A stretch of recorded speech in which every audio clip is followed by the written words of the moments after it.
mes ateliers de poésie dans les collèges et lycées et de quelques vacations, j'ai gardé des souvenirs que j'ai mis par la suite en poème sous la forme classique du sonnet. Un début d'aventure dans laquelle je me suis engagé grâce à l'aide d'un enseignant qui a tenu pour le moment à garder l'anonymat. En voici un début d'échantillon qui sera présenté en 3 sonnets, un sonnet par chronique. Là où il est question des élèves dits potentiellement surdoués, un de ces délires dont les pédagogistes de l'éducation nationale ont le secret. Voici l'entrée en matière. Les professeurs sont prévenus. Ils ont été formés par un stage très dense de 2 heures, leur permettant d'appréhender la complexité de l'élève surdoué. L'élève précoce n'est pas retardé, encore moins attardé.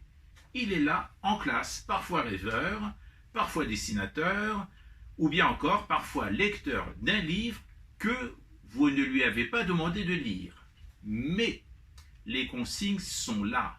L'EIP, élève intellectuellement précoce, a le droit de s'ennuyer en cours, de trouver le temps long et l'enseignement morose. Alors il peut sortir un livre et tranquillement le lire pendant une leçon de grammaire ou d'orthographe.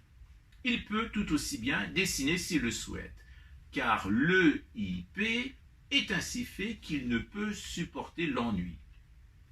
L'élève lambda, moyen, ordinaire, lui par contre n'a qu'à bien se tenir, car point d'ennui toléré pour les esprits trop proches de la norme.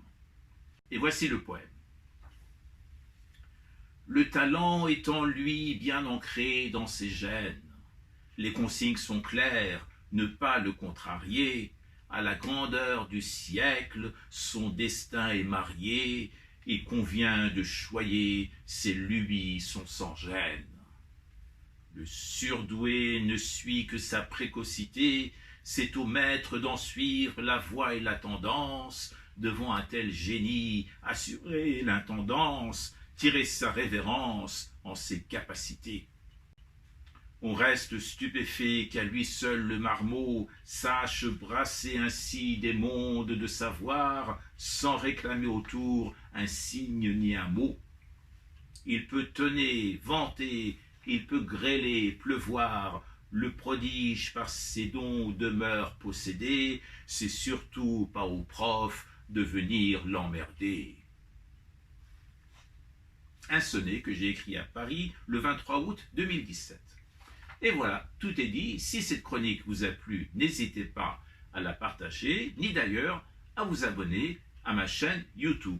Quant à moi, je vous dis à très bientôt pour d'autres aventures poétiques entre France et Iran, en persan Tob Ezoudi.